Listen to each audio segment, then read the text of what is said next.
Hello and welcome to Chatty AF, the anime feminist podcast. This is our winter mid-season check-in. My name is Vrai. I am a daily operations manager here at Anifem. I'm on Blue Sky at writervrai, and with me today are Alex and Peter. Hello everybody, good to be back. I'm Alex, one of the managing editors here at Anifem. I'm also a recovering academic. You can find me on Blue Sky at arhenderson.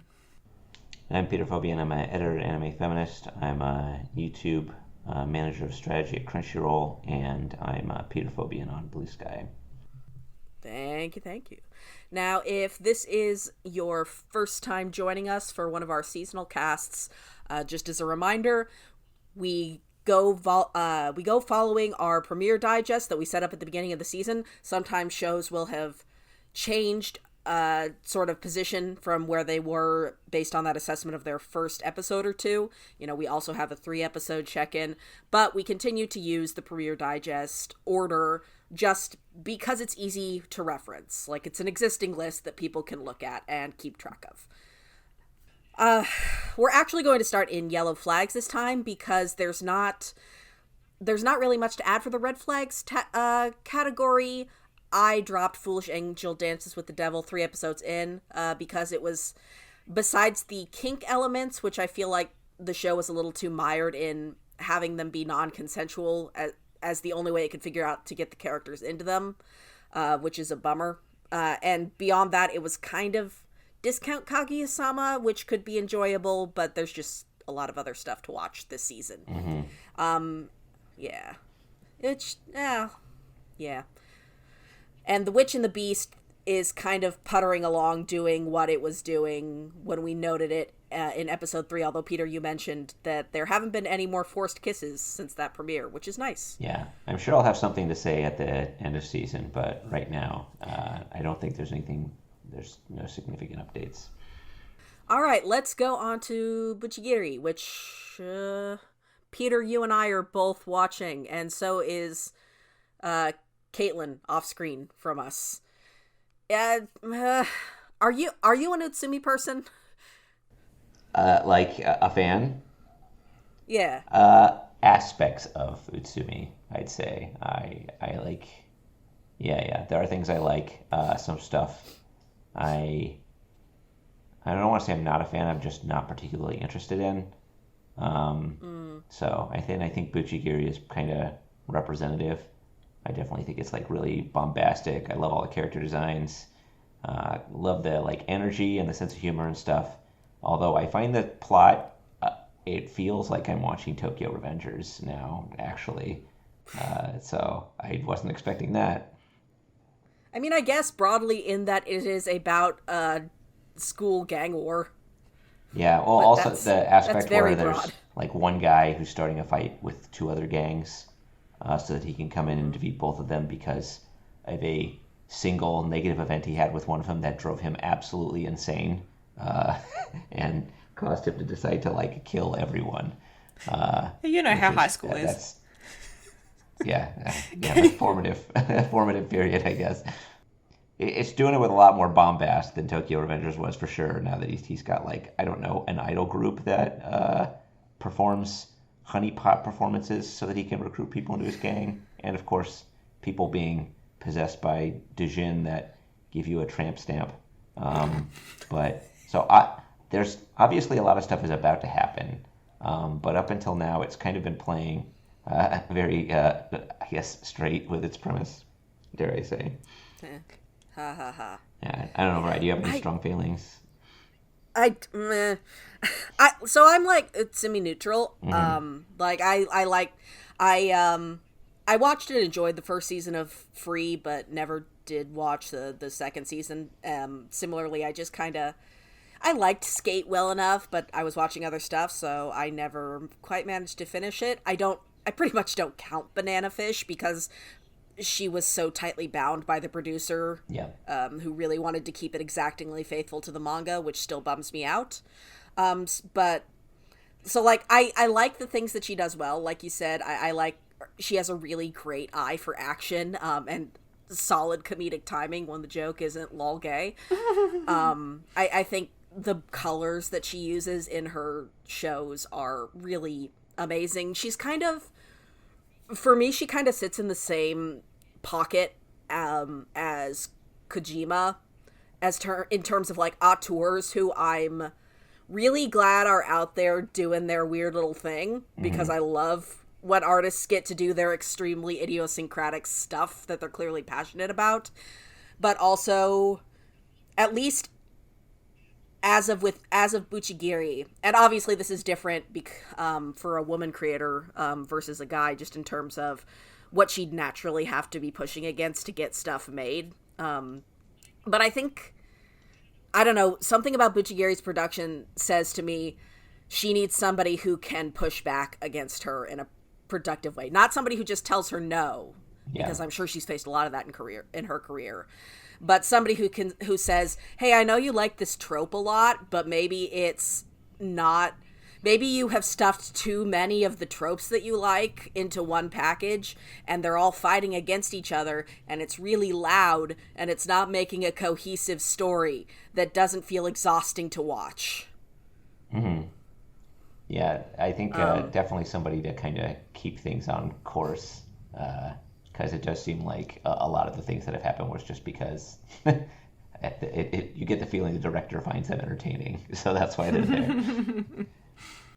And it's also, I think Caitlin mentioned this in her 3-episode write-up, but it is getting to the point now where you always try to give artists who write a lot of homoeroticism into their anime grace, because we know, whether it's the Witch from Mercury situation or Sayo Yamamoto talking about having to put her foot down with Yuri on Ice and then disappearing from the industry for the past 7 years, that there's still a lot of censorship as far as depicting queerness in non-Yuri and BL projects. But I don't know, I feel like I've reached a tipping point where Itsumi, please stop what do I want to say? I need a second. She overwhelmingly seems to like including homoeroticism in her work, but as like a punchline. And it's starting to bum me out. I will say that when I heard that, the premise for this was our protagonist who sucks so bad and I hate him, punches dudes, and then they fall in love with him, it's not as assaulty as I feared it would be. So, star for that. But I don't know. It's weird because I'm so frustrated with this. The 2 female characters that we have suck a lot, and I do hate them. Like, we've got our protagonist's mom, who is way too invested in his sex life, and he constantly shits on her. And we have the teenage girl who's who's chronically manipulative and also wants to fuck her brother. Mm-hmm.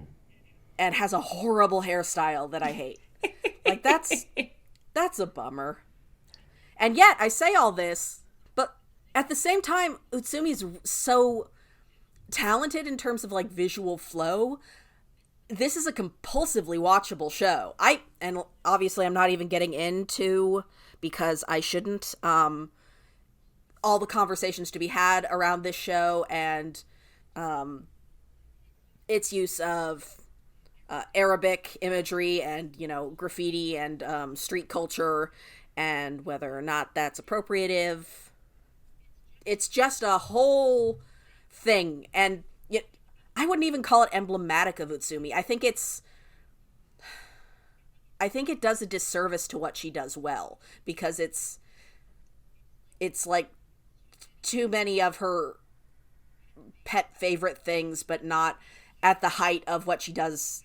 I think I would suggest people watch Skate the Infinity or the first season of Free over this, and probably, like, Caitlin, who is the biggest Utsumi fan, is not super into this one, and I feel like that says a lot. I think Skate definitely, the main character isn't so just kind of aggressively shitty and a coward, so it isn't it like, you feel like it's going to turn around at some point in Bucchigiri, but in the meantime, it's just like the starting point for the main character in Skate is just much more enjoyable. Yeah. It's running out of time. It's running out of time for Arjun to suck less, frankly. And like, I'm not a fan of horn dog protagonists, but he's a horn dog protagonist who also is completely. I know it's supposed to be implying that he feels like this deep, debilitating guilt over, running away when his childhood bestie was getting beat up and not doing anything.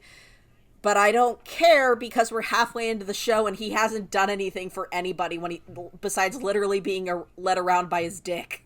Yeah, this show in Metallic Rouge, I'm just like, you're running out of time. you gotta start doing stuff. Yeah. So yeah, I glad Itsumi's working. I hope she gets another show to work on after this. Yeah. I think that this show is a mess. Yeah, it is really nice to look at. If I have to say one thing about Utsumi, though, it's just I am glad that these things exist just because they have interesting male character designs. Because, God, so many shows it's just a dude with short black hair. And that I'm so bored of that. They're getting really hard to tell apart. I'm very appreciative that these guys look interesting. Though that said, the main character in this one is a guy with short black hair. At least it's style. Yeah. So close. Mm-hmm. Is there anything to say about wrong way to use healing magic? I actually just want to say I'm kind of really enjoying it. I think it's avoided a lot of the usual isekai pitfalls. The main character's mentor is a very tall, very like strong woman who's apparently very, I don't know, kind of like intimidating to other people, but she seems like a very developed character. She's actively kind of influencing his outlook and teaching him how to become like a better warrior. I don't know if there's like really like if first responders or something might have a particular appeal for this anime, since that's kind of what she acts as in addition to being a fighter. And I also think he was isekai with like the top girl and guy in his class, who are both kind of fun characters. I think the guy's kind of taking a backseat, but the girl's also fun. It's one of those scenarios where I think the main dude felt very like he wasn't good at anything in life. He was kind of bottom of the class, somewhere down there, didn't really stand out. So in the isekai, he's got, I guess it's kind of like the male power fantasy where he is finding a role for himself, although it's not something that he was naturally good at. He's actually having to work really hard, but he's glad to have direction.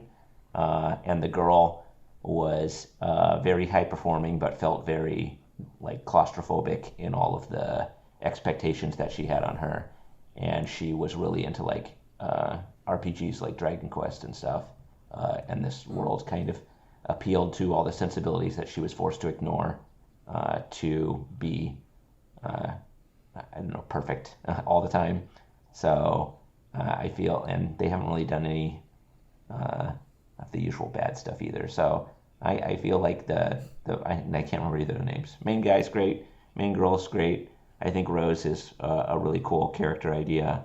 So it's been pretty entertaining. I'm sure somebody's going to point out something bad it's doing that I forgot it, but I'm really enjoying myself.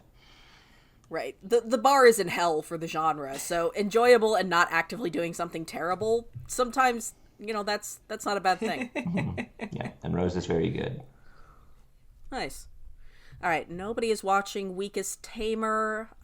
This has been quite a season for the crew, just a peek behind the scenes. So I think Sai really liked the first episode of that one, but maybe fell off. However, Alex, you have been really enjoying Villainess Level 99. I have indeed. Kind of unexpectedly.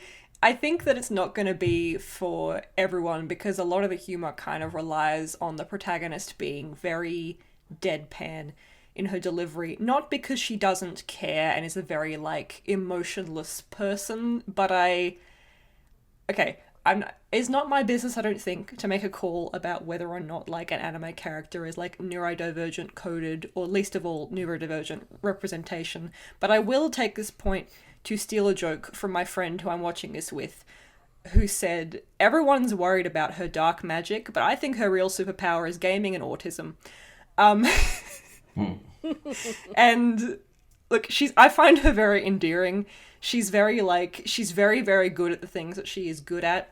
I think the mention that I made in the 3-episode check-in was that she's very good at playing sort of 4-dimensional emotional chess in terms of like working out what people are interested politically and like the social strata of kind of all the nobility and stuff at the school she's at. But with something like a conversation with one of her classmates, she's like, all right, and now I will go to what I know about this, which is you got to say, yes, that sounds interesting. Wow, that's really cool. Like, you just got to keep them talking and they'll think that you like them and it'll be good for you. Like, she's very, like, she's a bit more out of her depth and kind of relying on whatever social script she can get her hands on in terms of more day-to-day interactions. But she's making friends. It's setting up, I think, and this is mostly foregrounded in the opening animation, which I think is very sweet, that she's the strongest person alive in this world, basically, and she's met a boy who genuinely thinks that's really cool, and, like, wants to work with her and gets all kind of, like, blushy and endeared whenever she does something terrifying.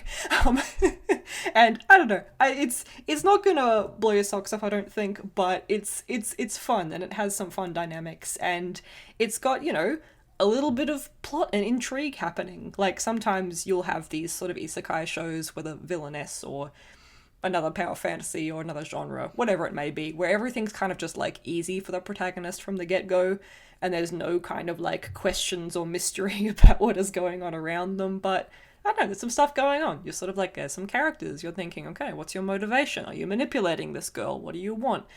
Why are your powers like that? What's the dealio with the Otome game's original protagonist? Why is she behaving like this way around you? How is it going to diverge from the plot? Like, it's doing stuff. And it's also, like, doing funny and interesting stuff with, like, the whole sort of RPG mechanics as well. So you know what? I am enjoying this, which is good, because we have, like, multiple Villainess scenarios this season, and I don't know. Give this one a shot if that's a trope that you're interested in, I reckon. Nice. Yeah, my issue with the premiere was mostly that it spent a lot of its runtime farting around and waiting to the end of the episode to get to the thing that's apparently the first scene of the manga. Okay. So, which was the most fun part of the episode. So I'm glad that now that it's thoroughly into the meat of the source material, it's been a lot of fun. I don't know that I'll go back to it, but I'm happy for folks who are enjoying it. Mm-hmm. All right, well, we need to keep moving on because we're about, gotta motor on along. I don't really have anything to add for 'Tis Time for Torture. I'm a couple episodes behind, but it's basically, it's the kind of show that's still exactly what it was when I reviewed the premiere, which I quite liked a lot. If you didn't get into that first episode, this is not the show for you.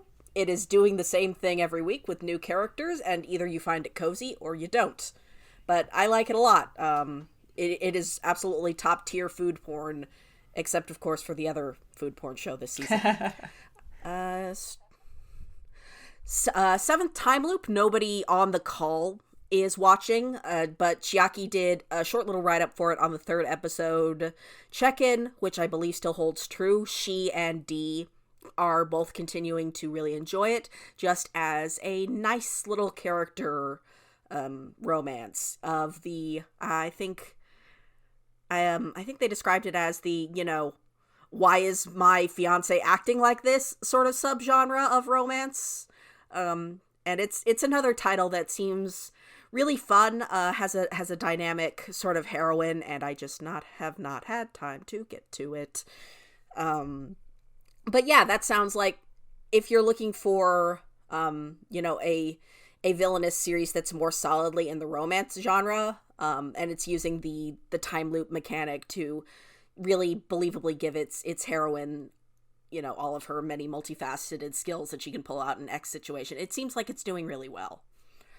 Mr. Villain's Day Off, I was enjoying, but I feel like I'm too far behind on it to comment.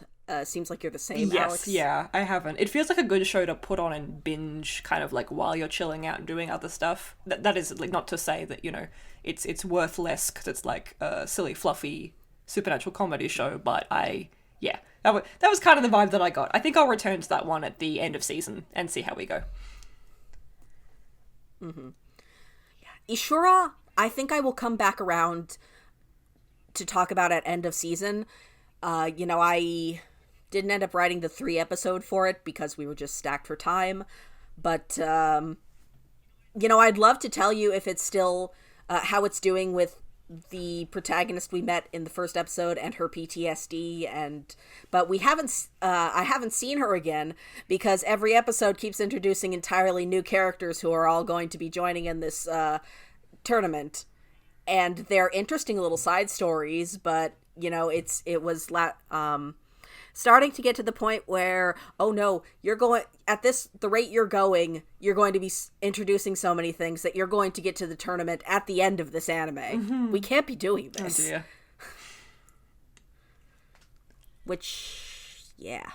So yeah, I'll catch back up on that one and let y'all know at end of season. I think that one, because it's on Hulu, has sort of gone under the radar, but it is interesting in some ways. You checked in on Dr. Elise. I did. I'm not fully caught up to that, to the mid-season mark, but I watched a couple more episodes and it confirmed my kind of prediction that once the setup of the first episode is finished and she gets launched back into the fantasy world, but with all of her knowledge of 2 whole lives, it kind of just goes back to being a more typical, straightforward, reincarnation, isekai / villainess situation, which is fine, but is a bit boring. Bless its little heart. Which is a shame because, it's kind of an interesting premise. It's she's bringing modern medical knowledge back to a sort of medievally-ish, generically European fantasy world. But I, unfortunately, maintain my review that, the setup of the first episode, where a former villainess fantasy character has to live in the real world and deal with modern technology and learn to be a better person, that would have been a more unique and interesting setup, and I would like to have watched a whole show of that instead of it going back to something more familiar. But, if you like that more straightforward genre, give it a shot. You don't see as many reverse isekai with the villainous genre, which you don't. Which is too bad. Yeah. I mean, you'd see that there is a show that from a few seasons ago that dabbled in that a little, but I feel like that's spoilery, so we'll leave that aside. Moving on up, you and Peter are both watching the Demon Prince of Momochi House. And you're an anime only viewer, right? I am indeed, yes. So, first of all, I'll say thank you to Dee for being so sad in the 3-episode check-in that no one else was watching this, that I said, look, Dee, please dry your tears. It sounds interesting. I'll go check it out. And I am enjoying it. I think there's a couple of crunchy things that I will want to, talk through and maybe, content warn people about. But it's fun. It's, a nice little, kind of monster of the week, Japanese folklore kind of series. It's doing some interesting stuff and I'm really liking the vibe and the aesthetic. I would be interested to check out the manga and see how it's different in terms of pacing, because from what Dee has said, it's compressing some stuff and really scooting along through things to, I don't know if it's to its detriment, but it's a bit, what did they say? A bit utilitarian in its adaptation. Yeah, she mentioned it was almost going double time through the manga, and for my understanding is cutting a lot of the fun flavor, especially with the heroine, which seems like a bummer. So I think her stance was the anime's okay, still she really loves the manga. Well, look, and highly recommends I will take that recommendation for sure. Yeah, well, I know that a lot of the personal space stuff, at least according to Dee, reads differently in the manga because of the room it has to breathe. Yes, the personal space thing was one of the crunchy things that I was going to mention, which was already mentioned in the 3-episode and I think is tracking along. I can totally understand why it's uncomfortable, but I think that the narrative, even this much more compressed version, has kind of put enough work in that I understand from context. Okay, this guy has not had a normal life at all because he's been like sucked away into this supernatural spiritual role when he was a child, and he's very touch starved and kind of doesn't know how to behave. And so like that characterization makes sense, and also I think I'm a bit more forgiving of it because like the rest of his characterization, he's just a nice boy. Like, he's not smarmy or gross or deliberate about it. He seems quite sweet, and you know, you could do far worse for like, I don't know, overbearing shoujo male love interests. So I think I'm alright with on that. The other thing I will mention, which like again I was fine with, but I can totally understand people being uncomfortable with, is there's like a brief cross-dressing gag in I think episode 4, because some classmates come over and Himari, the protagonist, is like, you guys can't, like, if they find out that I'm living with 3 men that I'm not related to, it's gonna be a shambles, there's gonna be a scandal in town. And the solution that the spirits come to with that is to dress in beautiful kimonos and wigs and be like, hello classmates, we are Himari's sisters. And she's like, oh my god, you guys are so embarrassing. So the joke, I think, is less, haha, men in dresses, and more, these goofy yokai don't know quite normal human conventions and are just trying to be helpful. And they look great. So that, you know, that was my read on it, but I can understand being a bit icked out by that along the way. I'm wishing well for it. The manga's been on my to read list for a while, since I know Caitlin and Dee are both fans. So yeah, I really hope folks give one of the versions a shot, because it's nice to see shoujo sei do well. Yeah, I mean, any last points to add for it? Like, I mean, I was going to agree with you. I think I'm interested in checking out the manga, and we have that mug and shirts and everything else that's like, watch more shoujo, and I'm also trying to follow that creed, so I'll be sticking with this one until the end. Let's move on to, I feel like, certainly in our corner of the internet, the show of the season, which is Delicious in Dungeon, which is kind of everything I could have wanted from a manga I really, really like. Yeah, no, I'm a couple episodes behind, but it seems to be adapting the manga quite directly, which means that it's doing everything I liked about the manga, but in colour and in motion and with great voice acting. So I don't have anything to complain about. I also don't know that we necessarily have anything we need to, like, check in with or flag for our purposes here. What do you reckon? Not especially. Like, it's sort of back, you know, we're sort of getting to the point now where it's dialing away from, you know, I love her, but I think that first volume and the first episode or two go really hard on Marcel as kind of like this sheltered picky eater who's, you know, the no fun girl. And I think it backs off of that quickly, but it's still a thing that, you know, can be annoying to people. But yeah, I think it's well backed off from that. And also I just want to say we've been watching it dubbed, and it's a great dub. It's a great dub. Soloncho is Senshi, and Casey Mongila is Chilchuk, and I'm just always glad to see to hear them in things. And also the gal from Fear Street is playing Marcel and doing a really good job. Oh, hell yeah, lovely. Yeah, I heard that someone show got the role in the dub and was super stoked about it. So I'm watching it in the Japanese, but honestly, I'll go back and rewatch it in the dub just to get that, and just to support him, because yeah, good for him. I will say as well, on like Marcial, like, yeah, I totally agree. I had that same kind of moment of like, okay, she's the only girl in the main cast, and she's very much like the neurotic, naggy kind of character, which made me a bit uncomfortable, but also I was torn between that and being like, oh, she's so me. That's exactly what I would do in this situation. Like, I find her so funny and so relatable. But yeah, she definitely, like, she gets more depth, I think, the further you go along. So now I'm like, okay, she's just like me for real, but in a more balanced kind of way. Plus, we either have met or are about to meet some more female adventurers to kind of balance out the ladies in the cast, I believe. So that is also good. Yeah, there's it's starting to introduce more of the female characters, and yeah, seconding that Marcel has that extremely gifted kid in the real world for the first time energy, and it's powerfully relatable. But she cracks me up. She's so good. It's such a bummer that it's on Netflix, but yeah, I love it a lot. My partner and I watch it together every week, and it is a delight. Isn't that funny that, like, for all of us who are much more embedded in the anime scene, something being on Netflix is like, oh, it's a whole nother streaming service that's so, like, a bit more inaccessible.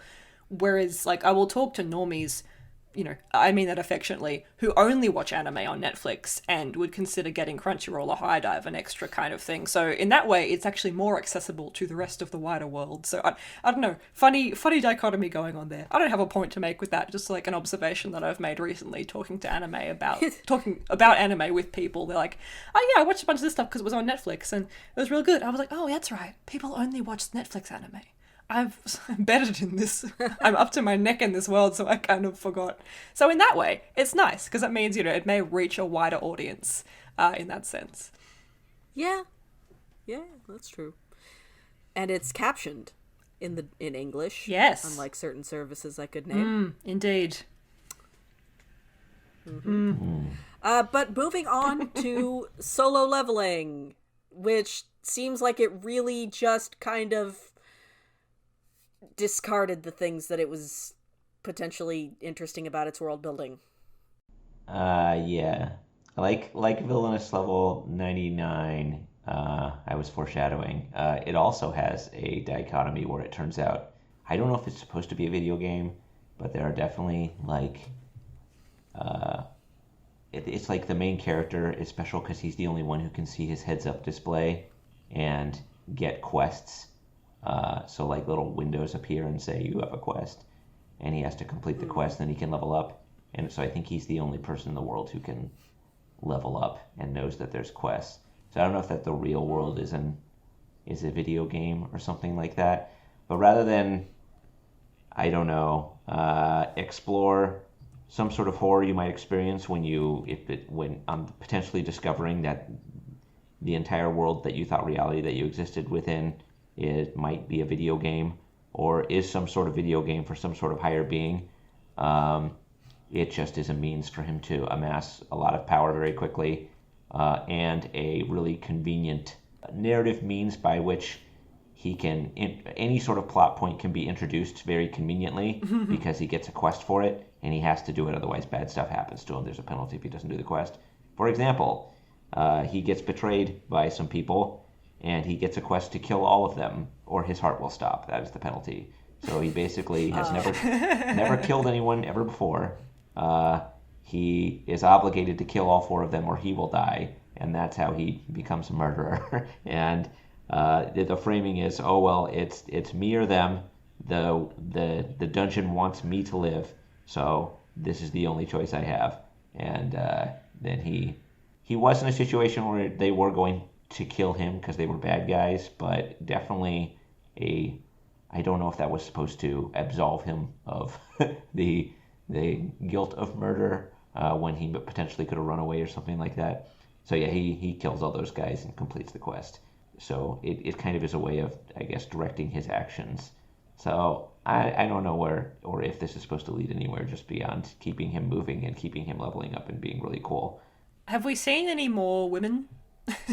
Would be my question, because I have not checked back in with this one since I did the 3 episode, and yeah, are there still like 3 female characters only? Have they gotten any more screen time? That'd be my main question for the moment. Yeah, the traumatized healer is still traumatized. They have shown the cool blonde girl a couple more times. They talk about how she like completed a quest all by herself or something, or cleared a dungeon. Nobody knows about quests.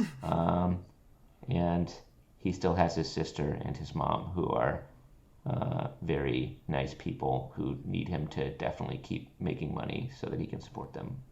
And that's, no other women. Yeah. Okay. Yay. Yeah, so no, I guess is a short answer. It doesn't have to, it's not doing anything with the capitalism thing, or the new video game thing that's introduced either. That's kind of a bugger, because like I said in the premiere review, that was the thing that was the most interesting about it for me, was that world building thing of like, hey, yeah, if isekai mechanics existed in the real world, we would absolutely capitalize on it and make it a money-making hellscape real quick. So if it's not digging any deeper into that, that's kind of a shame. Yeah, we'll see if this whole, like, because, they introduced the idea of, like, bad parties who will, like, they kill some sort of adventure and then they can loot the dungeon or something like that. Maybe that'll expand back out into talking about how the whole structure of this thing sets people against each other. Kind of, what do they call that? The prisoner's dilemma type situation. But based on what's happened so far, I think it's just going to be about him doing cool shit. Right, it's just a vessel for action scenes, which is a bummer. That's too bad. Moving on. I don't actually have all that much to add about Sengoku Youko. I think it's really luxuriating in that nice long episode run that it's got. So we're still really getting to hang out with the cast and establish stakes, which, is extremely novel. Yeah, remember 2 core anime? Crazy. Wild. Or even more. This one's 3 core. Goodness gracious. Like, I feel like I'm a little bit grading on a curve because shonen, specifically battle shonen. So like if I really wanted to drill down and be mean, I could talk about how so far it's set up that men are fighters and women are communicators, to the point that, even Shakugan, the Katawara that allows her to do combat fighting, is a guy, of course. But I don't actually feel that up in arms about it. I am glad that my only concern, or the one major concern I listed in my 3-episode check-in, was whether Tama was going to keep being kind of sidelined, and the episodes that have come out since then have really let her, blaze on ahead as like the talker of the group. So I'm happy for now. It's kind of a novelty watching a show that has time to set up its story, but clearly has ideas. Yeah. And therefore, probably not a whole lot to say until we're at least at the wrap-up, if not later. I suspect so, yeah. I imagine we'll get to at least... Presumably we should get to something fairly meaty to chew on by the end of episode 12, but yeah, it'll still be in its first third, so we'll check back in later.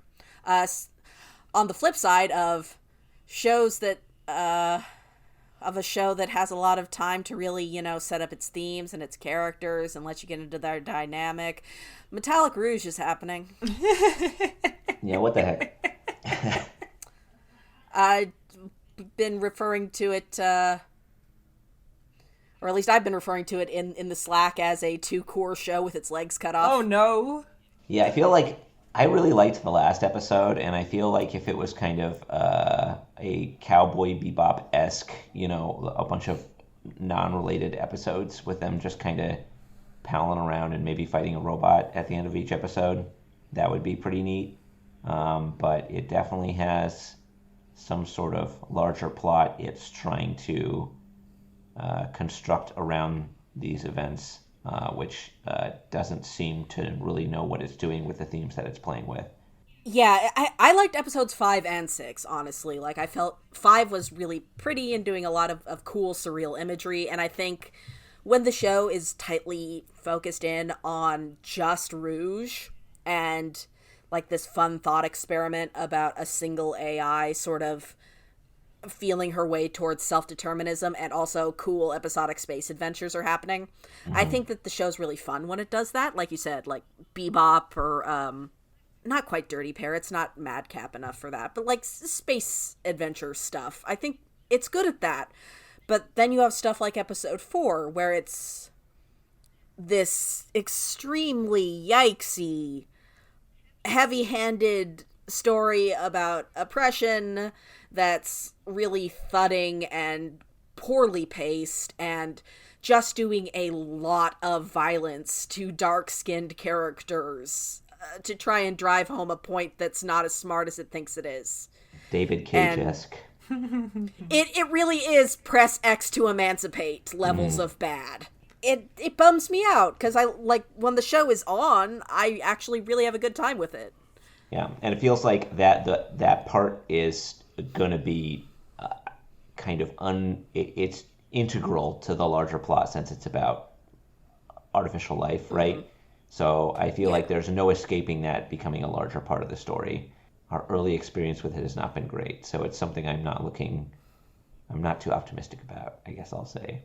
I will say at this point, despite the fact that I enjoyed him in the premiere, Discount Knives the Joker has really worn out his welcome by now. Is he dead, actually? I feel like he died at the end of that episode.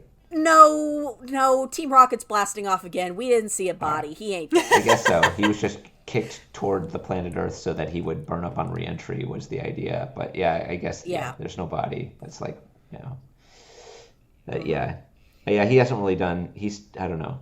He's not even really funny anymore. So although him turning into a dog was some deranged. That was some really fun animation that I enjoyed. Yeah. Yeah, the chase scene was extremely good. Yeah, when the show wants to be funny, it's really funny. So, sorry, as you said about episode 5, I'm kind of glad we have an idea of what the hell Rouge is doing at all, because it seems like she was very at odds with her own sympathies, hunting down these AI people who are just trying to live like normal humans. But we'll see where that's going to. Yeah, that we really started the show a third of the way into the show, it feels like, and rushed a bunch of developments that weren't necessarily earned, and it was an absolute death for the pace and enjoyment when they split up Rouge and Naomi, because their dynamic is easily the best part, but it was also too soon to come to that conflict, and it's weird. It's weird every time the show tries to do earnest drama on that level. It feels like it's been floundering because it doesn't have time. I don't know. So it's one I'm gonna watch till the end, I think, but I don't think I recommend people pick it up, Same here. I'm just hoping I can get as much fun out of it as I can, and just try to be optimistic about everything that else happens without setting my expectations high enough that I crash. Right. Yeah. I was going to say maybe it'll end up like Vivi, but Vivi didn't really have Vivi wasn't really so much actively bad at its thought experiments as it was stronger at its individual character stories, and then the overarching thematic stuff didn't really tie together. So that's not quite the same thing. Agreed. But I think everyone kind of dropped Fluffy Paradise. Chiaki was the only one sort of keeping up with it, and I think I will refer folks back to her 3-episode check-in, which was to the tune of, it's fluffy, and then sometimes it's extremely heavy-handed in a not very nuanced way about its weird stapled-on racism plot. Yeah, I'm morbidly curious about what's going to happen with that, but the rest of the show hasn't been enough to keep me watching it. All right, that moves us up to our top bracket. I am an episode or 2 behind on Cherry Magic, so Alex, you want to go ahead? Oh my gosh, so yes I do, thank you. I have a lot of big unorganized feelings about Cherry Magic that I was not expecting to have at the start of the season. I kind of want to talk about a little bit of it's kind of a spoiler technically, but I also feel like it will maybe encourage people to jump in. Do you mind if I do that, Vrai? Given that you yourself are a couple episodes behind. Yeah, go for it. The slow burn has ignited and they are actually gotten together. This is not going to be one of those love stories that drags on for as long as it possibly can. And so now we're actually going to see them in a relationship, which is really interesting, I think. Because I have no idea if this is intentional or not, but I think the show's doing a weirdly good job at playing with the kind of weird, weird in a beautiful way, the beautifully weird sideways intimacies and unconventional trajectories that queer relationships can sometimes take.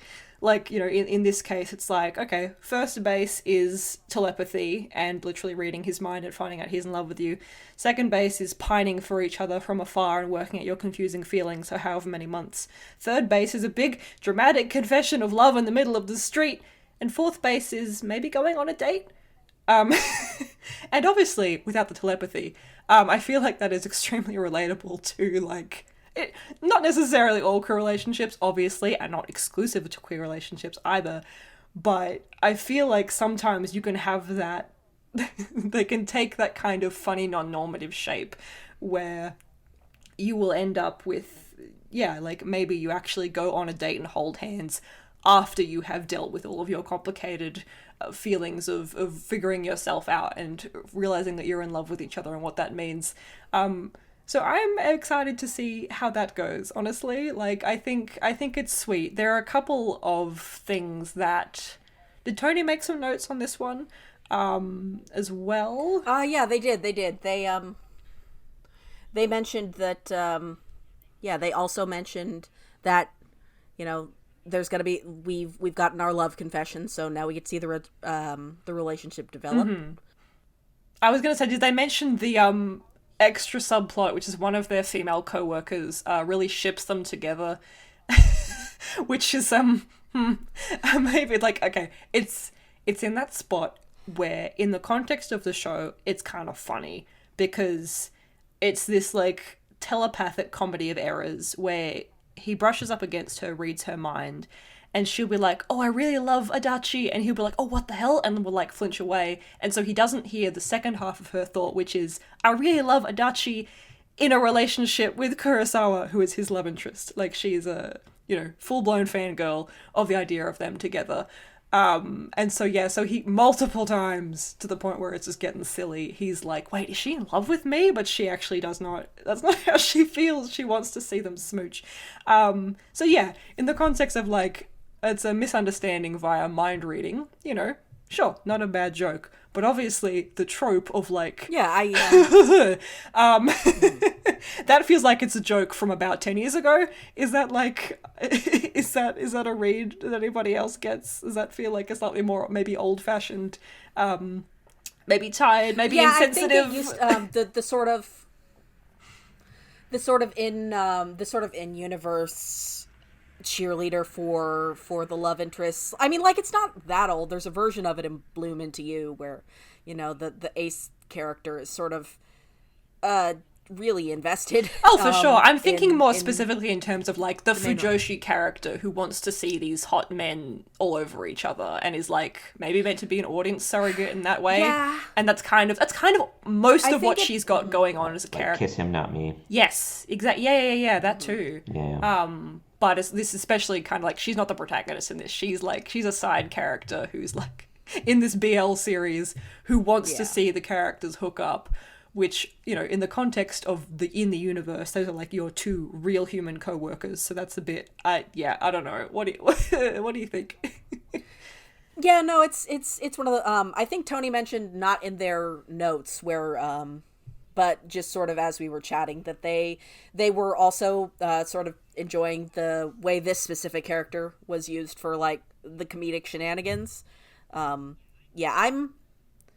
don't know. I personally don't think that the broad question, the broad zero-sum question of, but is BL fetishizing is necessarily super useful, is increasingly less useful as the genre expands and changes, and over for more than a decade there's been like a lot of change in who's making it and who's reading it and maybe who's always been reading it, but also who it's marketed toward. But yeah, I think it maybe echoes the ghost of that question in the worst possible way when, like you said, there is now this character who's supposed to be there as the fun audience surrogate, but if the in-world logic is this person is drooling over her like actual in-universe real coworkers, and that's kind of weird and uncomfortable.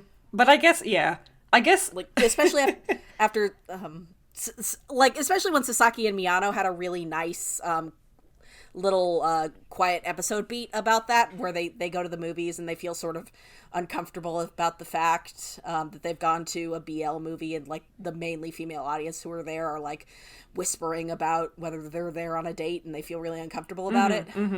Oh.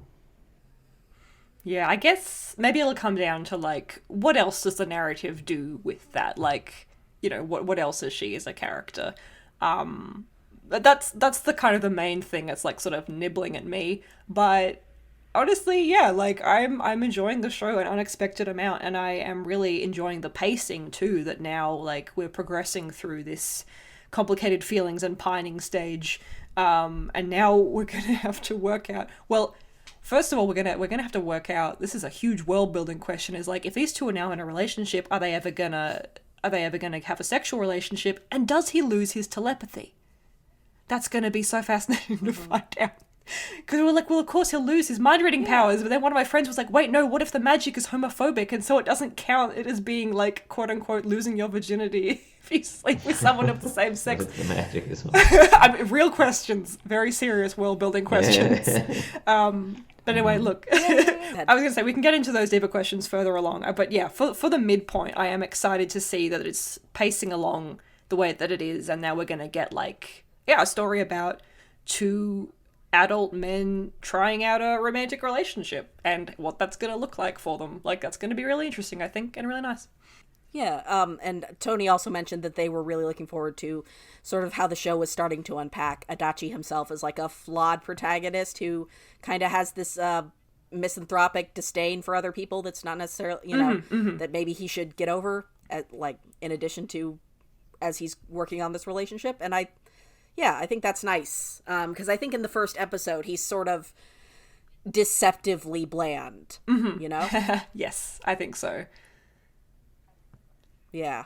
I also want to shout out for folks at home, if you're somebody who really doesn't, who really leans towards the negative side of, you see a Fujoshi character in, in universe in a show, and you're like, no, I don't want to deal with that.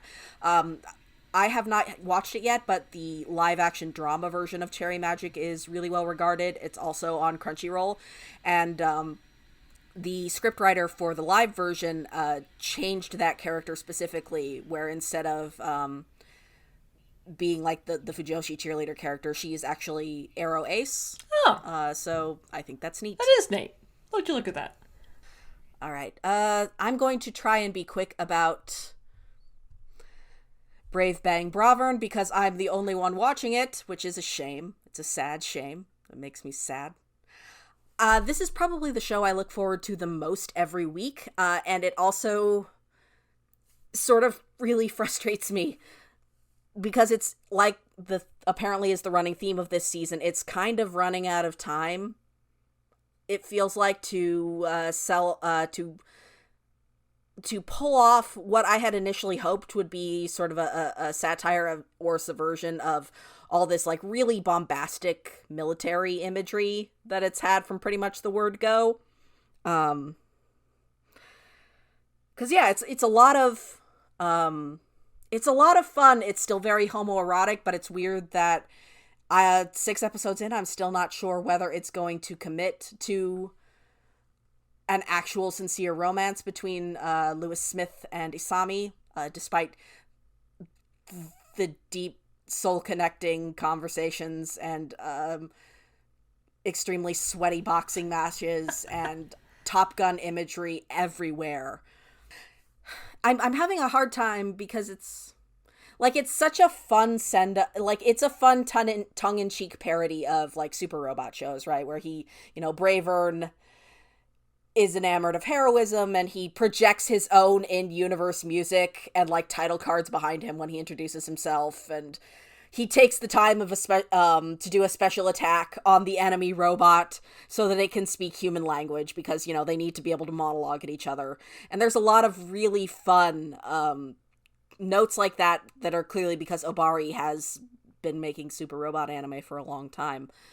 But I also think that if it's just doing that, sort of a goofy but sincere super robot thing, it really makes the stuff that's all of the extremely pro-military stuff really uncomfortable.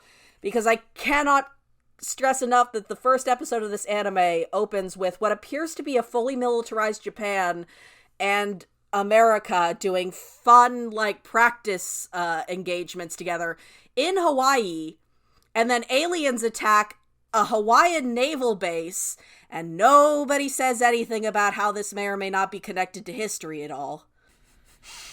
I didn't know that part. That's a bold move. It's very odd in its omission. And then in the second in the second episode, Isami, our protagonist who's been chosen to drive the super robot, gets waterboarded by U.S. intelligence, which is really dark, and we haven't gone to a place quite that dark again, except for maybe all of Tokyo got bombed and there weren't any civilian survivors. Oh, jeez. Okay. Okay.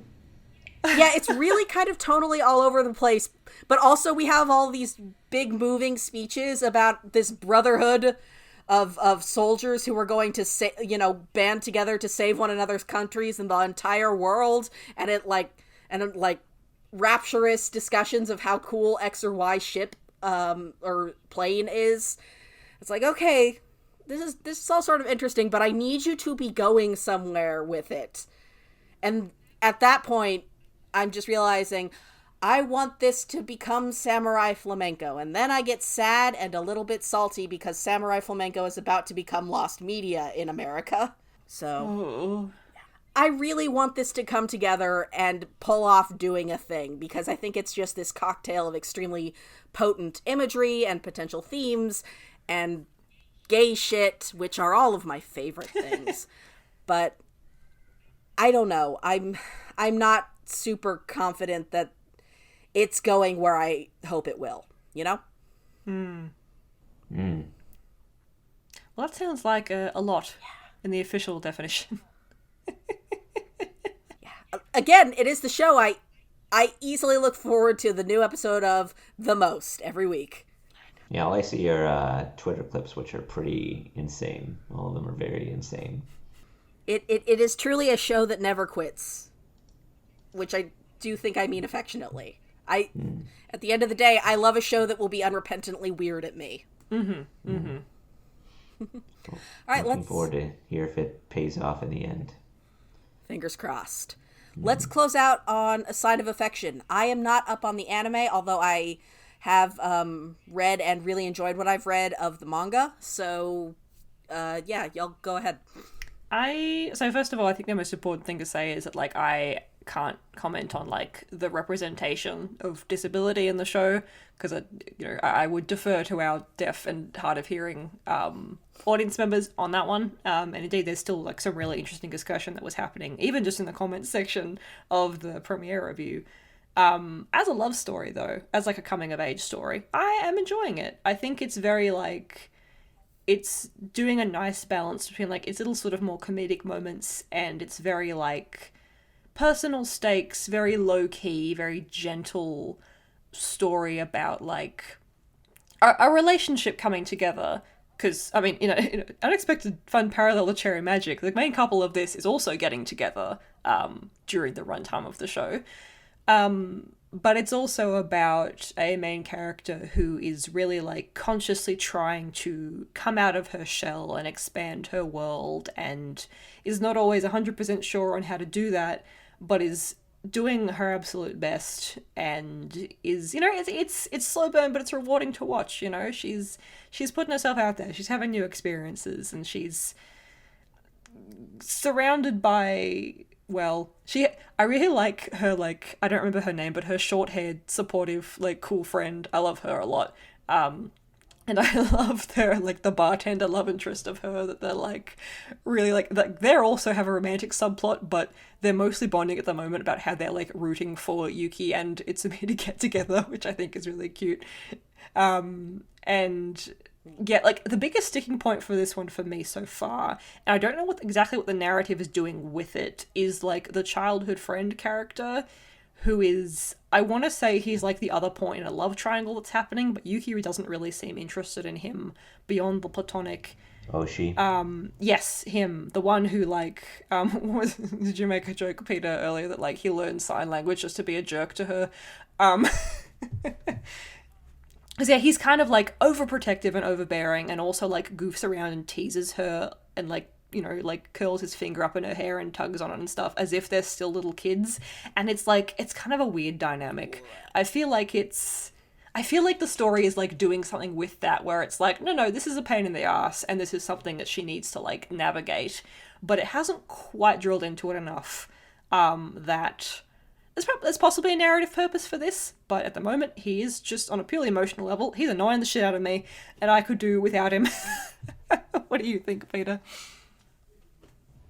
Yeah, it's interesting because he's the one being an annoying turd, but also he seems to be the one who is most aware of, like, he's the one who's most, I guess, knowledgeable about deaf people, since he grew up around one, so he knows that, like, if you just come up behind him and, hit him on the shoulder, they can't hear you coming up behind them, so it can potentially startle them. I'm glad it is kind of interested in that kind of stuff. I believe in the manga they had some consultation, so I am hoping that stuff is accurate. But yeah, again, like none of us really can say for sure since we haven't experienced that ourselves. I want to say it's interesting how it's incorporating that into the story because I think Oshi is very aware of that kind of stuff, but also, and he's obviously romantically interested in Yuki, but and like to the point where he potentially learned sign language just to talk to her. But it's also kind of obvious that he's being overbearing and doesn't really think of her as completely like an autonomous person. So he like doesn't think she should have gone to college and kind of wants to keep her safely away from other people. It feels like. Meanwhile, her actual love interest, Itsuomi, is like the other side of the coin where he is like very physical. He kind of walks up and like immediately he like literally grabs her by the head and stuff like that. So all that stuff could potentially be problematic. However, she also and she's kind of admitted that might normally be a problem, but she's kind of given affirmative consent, saying like, "Oh, if it's you, I don't mind."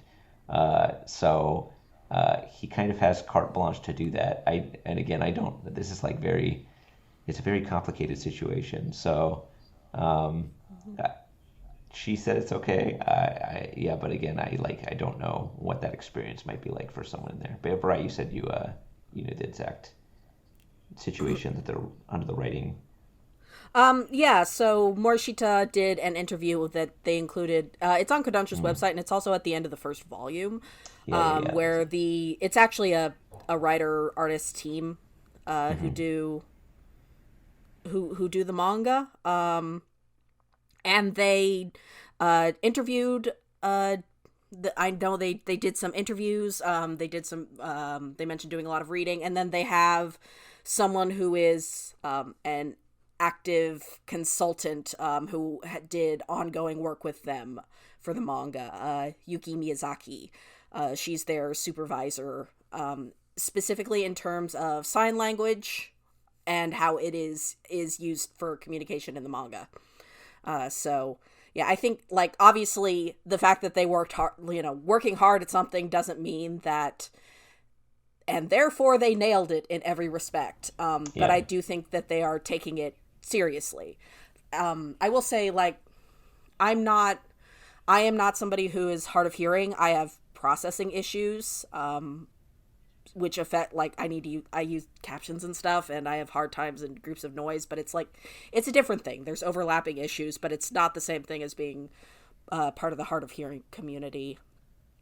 So for me, like, but I think it is worth shouting out the discussion that Alex mentioned. A lot of there was definitely some talk about whether or not Yuki as a character is there's maybe an infantilizing element to her because she's so sheltered, which I think is an interesting discussion to have, because I think the modern landscape of anime is very influenced by the fact that during the moe boom, there was definitely this trend of making a character quirky in such a way that it ends up coming across as disability coding sort of inadvertently, but also the purpose of that is to, make this character cute and adorable, and like you want to protect them and have them depend on you.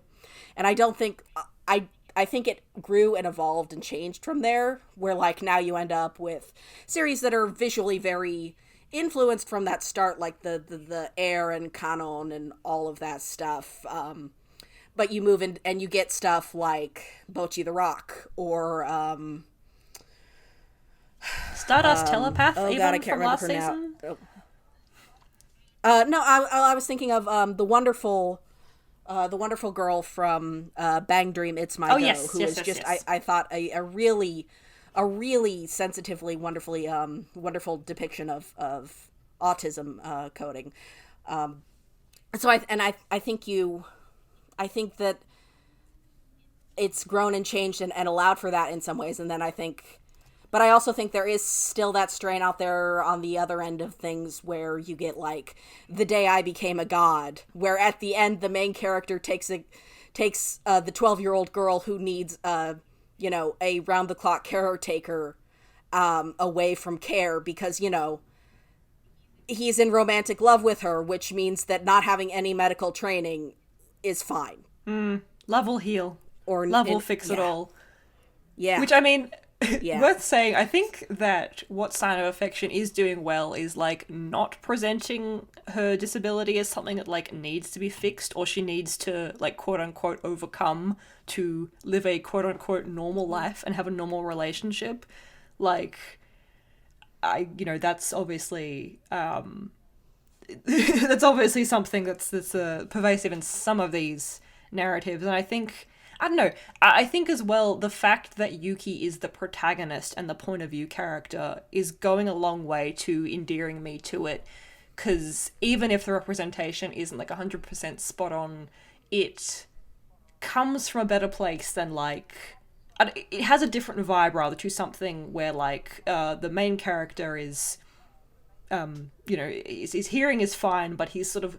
We're looking at this deaf character through his perspective and through the lens of this is a love interest. Like, with any kind of anything, who you are looking at and whose perspective you're being asked to identify with changes the energy of a story and can really change kind of the tone of the representation of any kind of marginalized experience. So...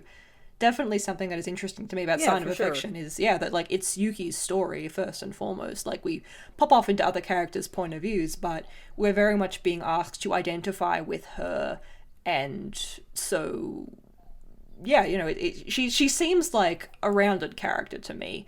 As you say, there is kind of the concern, maybe she's a bit cute, maybe she's a bit sheltered and a bit, for want of a better word, childish, but I think that's something like she herself and the narrative is aware of, and she's like trying to grow past that, which would be even more interesting than if like Oshi, like the pushy childhood friend, is kind of being presented as an antagonistic force because he is kind of trying to keep her in that state and is like, no, don't go out with these people, like, don't, like, I gotta check up on you all the time, make sure you're meeting your curfew. She's like, stop, like, dude.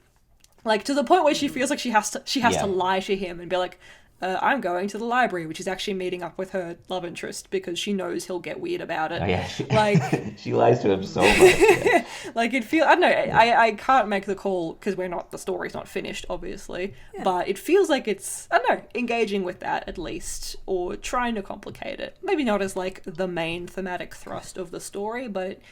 No, it's in conversation with those discussions that you mentioned, for sure. Mm-hmm. I just thought it was interesting the way that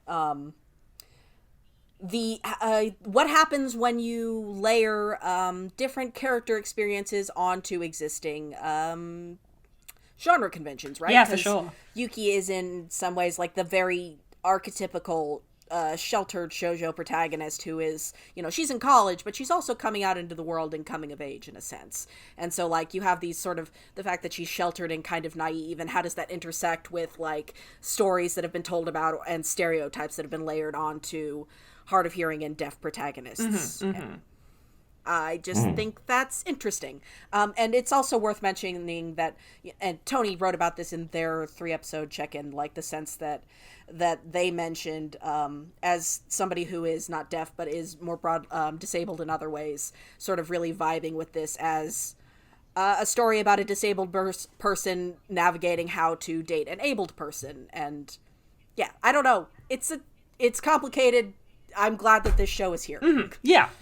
It definitely does seem, if nothing else, like I said, like the degree to which it's getting it right is something that we can't say, but it seems very self-aware that there are a lot of pitfalls and kind of like a spectrum of experience that it's dealing with, and I think it's trying to kind of address it from both sides, where there are like general truths about her condition, but also there's like a lot of it's how her personal experience fits into it, like the stuff about her potentially being startled by people and how she doesn't, like, individually says it's okay if Itsumi does that kind of stuff. I think they're trying to play in that space. And yeah, while she is sheltered, I think there's definitely, like, one of the reasons I believe in character, she said she wanted to go to a university was because she felt too sheltered by her experience in a school specifically for children who are hard of hearing. And I think that's one of the reasons why she's attracted to him, because he's always traveling, and it seems to be building into her wanting to kind of share in that experience and see other parts of the world and stuff. It's like it looks pretty. There is also that. I'm just happy it looks pretty. There is also that. It looks very nice. And again, as great. Always, it is lovely to see a like shoujo josei adaptation looking nice and having production values. Like, yay! That's always very exciting in and of itself. But yeah, we'll have to come back to that one in the end, of course, see how it all wraps itself up. All right, thanks for joining us, AniFam. If you liked what you've heard or read here, you can check us out at animefeminist.com. You can also check out all of our social media by going to linktr.ee/animefeminist. Most importantly, if you want to help us continue to make the site and the content on it, including paying our lovely transcriptionist for including playing our lovely transcriptionist, please consider going to patreon.com/animefeminist or ko-fi.com/animefeminist. Every little dollar really does help us continue to do what we do. Please drop your own thoughts in the comments, especially, again, we would love to hear from folks on stuff like sign of affection, because it's a really rich, complicated topic that deserves to be talked about more. And until next time, remember, it's important to eat a nutrition dungeon.